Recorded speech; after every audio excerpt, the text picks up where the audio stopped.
All right, Thomas Tube, I am Mr. Breaux, and I am here today to teach you how to cook the perfect steak. Now, there's going to be an asterisk by that because, as I'm going to show you, I don't quite have everything I need. But we're going to do the best we can with what we can, and hopefully you'll still learn how to do this correctly because there's a lot of bad information about cooking steaks. The first thing you want to do when you do any sort of cooking is a little practice the French called mise en place, which literally means things in place. If you're going to start cooking, you want to have everything on hand because the last thing you want to do, especially when cooking something like a steak, which is very time sensitive, is realize you're missing something important. You have to go rummage through the fridge or realize that you don't have it at all. So what I have out here is everything I'm going to need today. And the first thing I have is, of course, our steak. Now, what we have today is a New York strip steak. I actually would not encourage you to use this. It's a fine steak, but it's not the best. It's not the perfect steak. The best steak is a ribeye. Let no one tell you otherwise. The reason for that is that ribeyes are going to have the most marbling. Marbling is the fat that runs through a steak. So if you look at this one, you'll see these white lines. This is different from normal fat on, you might find like on a big roast or something. This is going to give the steak all of its flavor, right? It's going to melt literally as you cook it. And that's where the flavor of steak comes from. What I'm holding here is a New York strip. Now, New York strips are pretty lean, right? You're gonna see if I flip this around, there's not a whole lot of marbling. So they're gonna be a little tougher to chew. They're not gonna have quite as much flavor. A lot of people like fillets, and fillets are fine, but they're not as flavorful as a ribeye. Ribeyes are really the king of steak. Another thing, and I'm actually gonna pick this back up to show you, is that a lot of people will talk about steaks being bloody. There is no blood in your steak. If your steak has red juice coming out, that's water, and it's water mixed with something called myoglobin. Myoglobin is a type of protein in the meat. It's what makes beef red and chicken white or kind of pinkish. Chicken has very little myoglobin, beef has a lot. So even you can actually learn a lot about your steak you're about to cook. You look at this one, you'll notice it's kind of pale, right? It's red, but a little whitish red. This is lacking myoglobin probably. Or it was stored in a place where there was water while it was being prepared and it washed some of it out. Either way, not ideal. Picking a steak is just as important as cooking it, right? This will be a fine steak. It's going to taste good, but it's not going to be the perfect steak, right? The perfect steak is going to have a bright red color. You'll see a lot of that marbling in there. And that's why ribeye is going to be your best bet. I also have, right, my mise en place. We're going to be cooking the steak, and for a good steak, you only need 2 types of seasoning, and that is salt and pepper. That's it. I would normally recommend you use kosher salt. Kosher salt is your best salt, right? It's graded for cooking. It's larger, flakier, which means it's going to spread nicely. And with pepper, you generally want to use fresh cracked pepper, right? Where you have a little wand and you twist it. And that seems almost like a show for nothing, but it's not. Salt, as you likely know, is essentially a rock. It's a mineral that we mine out of the earth. Pepper is not. Pepper is a fruit. It's a berry, right? Pepper are the little berries that we take from the plant they grow on. We dry them, and that means that if you're buying the pre-ground pepper, you know, like you probably have, you go to a restaurant, you shake some pepper onto your meal. What that's going on there is, number one, it's going to be a little stale. And, you know, if you bite into fresh bread versus stale bread, you notice a difference. Also, in a lot of those peppers are going to add preservatives, which are going to kind of throw the taste off. Today, I'm actually using some of that pre-ground pepper because I'm here, as you can see, in room 808. I'm not in my home. But salt and pepper are the only seasonings we're going to need. The next thing we're going to need is butter. Pretty straightforward. You're also going to need garlic. I'm going to recommend, if you're trying to cook this steak at home, you're going to want at least 3 or 4 cloves. We'll get there in a minute. The one thing I don't have that I wish we did is some rosemary. Rosemary is an herb, and you're going to want, to do this right, you're going to want 2, maybe 3 sprigs of rosemary. Okay. You're also going to want a little oil. Now, I frequently use olive oil. Try to avoid canola oil or vegetable oil. You don't want that. The reason being is, number one, they kind of impart a flavor you're not looking for to the steak, and reason two, they're just not as good. Olive oil is good, except that olive oil has a low smoke point. So If you ever cooked anything, you put a little olive oil in the pan, eventually it'll start to smoke. So if that's a problem, grapeseed oil or avocado oil are great alternatives. A couple other things we want to have in place: a good skillet. Cast iron is the way to go if you have it. The reason being is that cast iron creates an equal dispersion of heat, right? Since it's a solid piece of metal, the whole thing heats up evenly.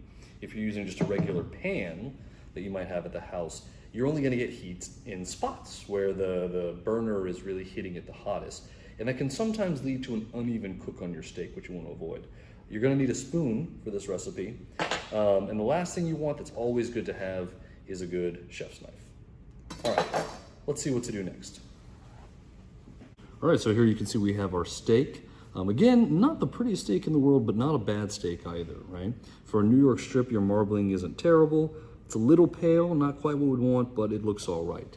One of the first things you'll notice is we have this thick layer of fat on the back. This is a good thing. We're glad it's there because it's going to impart a lot of flavor, but we want to be aware of something. Now, this isn't necessary, but it's a great idea. When you see this, you take and you're going to do what's called scoring it a little bit. You can see how it runs along the whole back. Scoring something is where you just cut a little bit into it. You don't cut through it. You'll see I'm just going to do these little lines like this. Just spacing it out about an inch down the entire strip of this fat. The reason for this is if you've ever cooked a steak or had a steak where after it was cooked, it kind of bubbled up on one side. It's because that as the fat renders, it's going to tighten up. And that's going to cause your steak to kind of like balloon in one direction. And that we want to avoid. Now, we've got it prepared. What we want to do now is season it. As I said earlier, when you're seasoning a steak, you only want two things: salt and pepper. If you need other seasoning, you need to get better meat.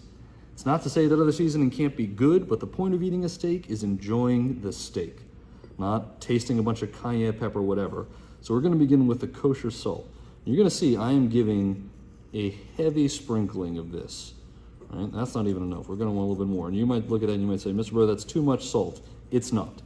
Okay? This is going to help crust up on the outside of your steak, and it's going to be really what you're looking for. It's going to give it that nice color you want, and also that almost crispy exterior while it's still paper soft on the inside. So once we've got our salt, we're going to go ahead and do the same with our pepper. All right, make sure we really got some coverage. We're not looking to drown it, but we want to make sure we cover the whole thing.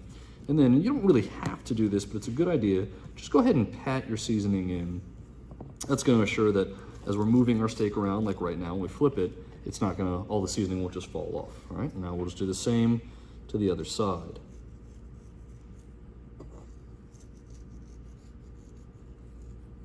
Now what's important is you really, before cooking a steak, you wanna let it rest outside of the refrigerator for about 30 minutes, at least 30 minutes. And in this time, you can season it first or after. Some people say, oh, don't season it with salt, it'll dry your steak out. That's not really going to be a problem. While that technically happens, it would take much longer and a lot more salt to really have any big effect. So you can either take your steak out and let it sit for 30 minutes and then season it, or you can season it and then let it sit for 30 minutes, but you really want it to get about room temperature. And the reason for that is the proteins in the steak are going to relax a bit. When they're cold, it's like you being outside. If you ever had someone hit you on the shoulder, if you've been outside and it's cold, it hurts more than normal temperature because the proteins will contract in the cold, and so they'll loosen when it's room temperature, and they'll be a lot better. All right, now that our steak is seasoned and resting, we're gonna go ahead and get everything else ready before we actually start to cook it. Because as I said at the beginning, the last thing we want is our steak is cooking and we say, oh no, I need this. Plus, most of your food prep is gonna benefit from having some time to rest. So what I have here, from that big head of garlic, I have 3 cloves. The steak is not super large, so I think 3 will be enough. If it were a thicker, bigger steak, I might go 4 cloves, I might even go 5. But what we wanna do is prepare the cloves. So garlic have in them these, the spicy thing, when you taste garlic, is a chemical called allicin. And allicin is actually a defense mechanism of the garlic, that if something were to try to eat it, it crushes the cell walls, it releases the allicin, and it makes it taste fiery and kind of peppery, and that's why animals wouldn't eat it as much. But that's exactly what we want. We're humans, we're weird, we eat that stuff. So what I'm gonna do is take the flat of my knife, and you can hear that crunch. I'm just gonna give a little crush to the garlic. All 3 pieces. I'm just taking, again, the flat of my knife and pressing it with the flat of my hand. This is gonna do 2 things. Number 1, it's gonna break those cell walls, cause the allicin to start to release. And if we let that sit for a few minutes, it'll build up and that'll give us a lot more flavor. Number 2, it makes your garlic much easier to peel. If you've ever tried to peel garlic without crushing it, it's darn near impossible. But if you crush it first, you'll notice that the skins will just come right off. So we'll get our garlic ready and then we'll move on. All right, now that our garlic is ready, we just want to get our butter ready. So the butter is going to be for the second half of the cooking. We're going to grill the steak and then have the butter after. So we don't want it melted, but it's not going to hurt us if it's room temperature. So your butter can sit out. It doesn't need to come straight out of the refrigerator. That's fine. And what we want to do is get a pretty good amount, because what's going to end up happening is we're going to create a pool of butter to essentially spoon again and again over our steak to kind of seal it in. So we want a good bit for that. Now, if you have a problem with dairy, you can try, there's an Indian type of butter called ghee, spelled G-H-E-E, and it's clarified butter. It means they've removed all the milk solids. So you can still do this even if dairy is not your friend. But you see most butter, sticks of butter, they have the size on it. We're gonna go for about 3 tablespoons, this whole amount right here. And I'm actually, just to make it easy to work with, I'm gonna go ahead and cut it into those 3 tablespoons. And then obviously I'm gonna take my paper off and then put it aside, and it'll be ready for when I wanna use it. All right, here we are, and we're finally ready to cook our steak. So I've already had my cast iron skillet heating up. I've got the heat at medium high, close to high, right? So think of it as 4 quadrants. You know, you've got low is the first 25%, then up to the next 25%, that's medium, and then 25% more is medium high, and the last one high. And we want this to be good and ripping hot. I've already been letting my cast iron skillet heat. I definitely don't want to put the steak in cold. This is a huge deal. You need to think of time and temperature as ingredients in what you cook. It's not just about the food, it's also about how the food is cooked. So before I put my steak into my skillet, whether it's cast iron or something else, I want it to be good and ripping hot. And then, when I'm satisfied with the heat of my skillet, I'm gonna put in a little bit of olive oil. And this oil is just gonna serve, basically, I'm not trying to deep fry the steak, I'm just trying to make sure that it's not sticking to the pan, and that when the steak, if it does cook, the body of it rises a little uneven, the heat from the oil will actually bring up more heat into the steak, helping it to cook evenly. So, right now, we got my pan heating up to a good high heat, and then in just a moment, I'm gonna go ahead and add my oil. And when that's done, when that's hot, then it's time to add the steak. All right, so I've let my pan get nice and hot. I don't have a infrared thermometer. I couldn't tell you the temperature, but you can generally feel, wow, that's really hot. I'm not touching it and it's still burning my hand. So I'm gonna go ahead and add just a splash of oil. And you see that the stove we're on, unfortunately, is a little uneven here, so you can see it already pooling to one side. That's fine. But when I'm ready to add my steak in, I'm gonna wanna pick it up and tilt it so that the oil covers where the steak is gonna lie, right? Sometimes stoves are uneven, and that's something we deal with. Now this oil is gonna heat up very quickly. As I mentioned earlier, olive oil has a low smoke point. And you actually see there's smoke rising off my cast iron skillet because of the seasoning, which don't worry about that. That has to do with cast iron skillets. But I don't wanna let my olive oil get too hot. I want it to be just hot enough. So I'm gonna give it just a few more seconds, and then I'm gonna go ahead and place my steak in. And that is the exact sound I want to hear, right? I can already start to smell the caramelizing of the steak. I can already hear that it's sizzling nicely. So I'm gonna go ahead and I'm gonna let my steak be untouched for at least 2 minutes. Now there's 2 different theories on how to cook a steak like this. One is you turn frequently. So rather than let it sit for a few minutes and then flip it, you turn it every minute or so, getting a slower cook on each side, but a more even one. The more traditional method would be to cook about 3, maybe 4 minutes, depending on thickness, but this one, definitely only 3. It's about an inch thick. And then flip it and do the same on the other side. So I'm gonna kind of go in the middle, which is a sweet spot I like, but you don't have to do that. So what I'm gonna do is I'm gonna go about 2 minutes, flip it, about 2 minutes, and then 1 and 1. Right? You could go, if you wanted, 1 minute on a side, flip it, 1 minute, flip it, 1 minute. Or you can go 3 minutes, flip it, 3 minutes. But here's the thing. We are shooting for a beautiful medium rare. This is the most important part of this lesson. I don't want to hear from anyone that you should cook it more than that. You shouldn't. It is scientifically verifiable that medium rare is the right temperature. Why? Because when you go past that, you're essentially evaporating the things in the meat, in the fibers of the muscle that give it flavor. Right? It's actually really important that level of moisture remains inside your steak, because that's where the flavor comes from. If you overcook it, you're essentially burning, right? You're causing the muscle fibers to shrink up, everything in it to evaporate, and you start to get that, that dryness and that charriness. And as I said earlier, you're not eating blood. If you're, I don't like it like that, it's bloody, that's not a thing. All beef is aged by being hung up in racks, and all blood is drained from it right when they're killed. If they left blood in there, this would go rancid immediately. So there's no blood. That's just water with myoglobin, and that's what you want. That's good.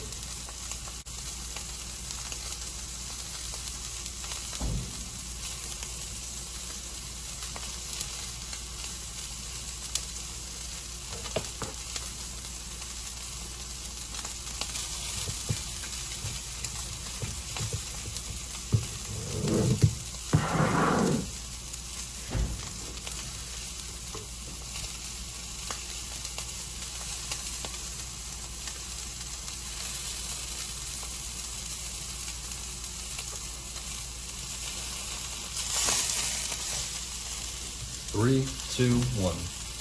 All right, so it's been undisturbed for about 2 minutes, just over 2 minutes. We're gonna go ahead, we're gonna take a look at flipping it, and look at that. Already we have this beautiful brown crust. That formed for 2 reasons. 1, because of how hot the pan was, and 2, because of the nice crust of salt and pepper I had. See, these are all browning, they're giving that beautiful color. If you're not seeing that color on your steak, one of 2 things happen. 1, because you didn't have the seasoning, the pepper crust, or 2, your pan's not hot enough. Now again, if you're going with the method where you flip frequently, about a minute, that's not gonna happen at first, it'll happen down the road. But if you're leaving your steak down for about 2, maybe 3 minutes, then you should be seeing this nice brown crust. And if you're not seeing it, your pan is not hot enough. You don't wanna burn it, you don't want your pan to be too hot, but you need a good bit of heat. All right, so it's been 2 minutes on the other side. Now, at this point, normally, if you have it, it's a great time to use a thermometer. If you're using a thermometer, you want to come from the side, one of the sides, you want to get dead in the middle, right? Because that's where it'll be the coldest. Unfortunately, I forgot my thermometer. So what I'm gonna do is I'm gonna have to do by feel. And a good way of doing this is think of your hand. However many fingers will make your hand feel more firm. You want to go for 1 to 2 fingers, probably 2. Right? So when I do this, pretty soft, pretty spongy, maybe a little too spongy. Maybe I want to give it another minute. Right? So I don't want it to stay too long on one side. I'm going to flip it once more. Look at that again, that nice crust we've got.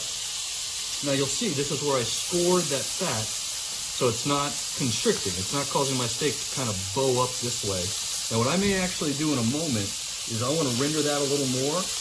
I'm going to go ahead and flip my steak up so that fat is directly, not ideal tongs I'm working with over here. There we go.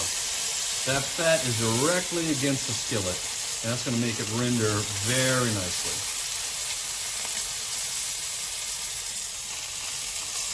If you don't want to sit here and hold it, you can lean it up against the side like that. There you go. All right, now here's something important. You don't want to cook your steak to doneness in the pan. The reason being is that when you take it out, it's going to keep cooking. It's hot. That heat will continue to spread. Mine feels definitely done, so I'm going to go ahead and pull it right now. And I'm going to let it rest. All right, so I've taken my steak out. It's resting right now. And what I want to do is lower the temperature on my pan. It's going to be crazy hot. If you want to cool down faster, you can move it onto a cold burner because the iron, it's cast iron, is going to maintain heat really well, but it's also going to lose it quickly. If you take it off the heat, it's going to cool fast. And we want it to cool down. We're not done with it because we need to do two more things. Number one, we need to remove some of the excess oil that's here in the pan, right? All that, the olive oil we pulled in, the fat drippings from the steak, we don't want quite all of that in. We don't want to take all of it out. We don't want to rinse it for sure. But once it's cooled down a bit, we're just going to take some paper towels and we're just going to blot some of it so that it's not quite as much oil, okay? The other thing we're going to do is once it's cooled down a bit, we're going to put it back on the burner, also on a much lower temperature, because now we're going to butter baste our steak. And that is a hugely important part of what we're doing. Off camera a moment ago, I took a paper towel and I just lightly blotted some of the oil. You can still see it shimmering. You can still see there's some oil and some fat in there, but I wanted less. Now what I'm going to go ahead and do is add my butter and my garlic. So as a reminder, if I had it, this is when I would be adding my rosemary. Unfortunately, I don't have any, but if you're doing this recipe, you should absolutely add rosemary. You'll see how much cooler already my pan is. It's just been maybe a minute, but look how slowly that butter is melting. I lowered the heat, I took it off, and now it's slowly, or the temperature lowered a lot, so it's moving much slower.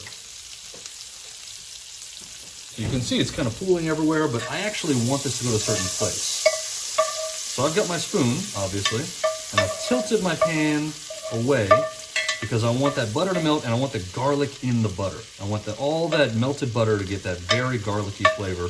And of course, if you have it, you'd want that rosemary flavor too. That's a very important part of this. It's unfortunate we don't have it here in 808, but you get the idea.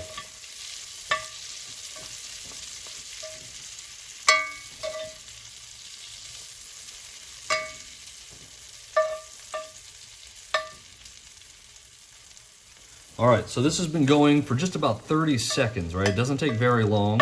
My butter is already starting to brown, which is great, which means it's time to go ahead and add the steak. Now, I'm not looking to cook the steak anymore. You'll see the butter spread, that's okay. So I'm gonna take my steak, I'm gonna put it at the back end of the pan, and then I'm gonna tilt it away so that the steak is off the heat. What I'm gonna do is just begin spooning my butter onto the steak. And you don't need to flip your steak because as you do this and you cover the whole thing, the butter will fall down and drip onto the underside. This is doing two things. This is actually adding a little finishing cook to the top of the steak, but more importantly, it's locking in this garlicky, buttery flavor into the steak, which is going to create the best crust on any steak that you'll ever have.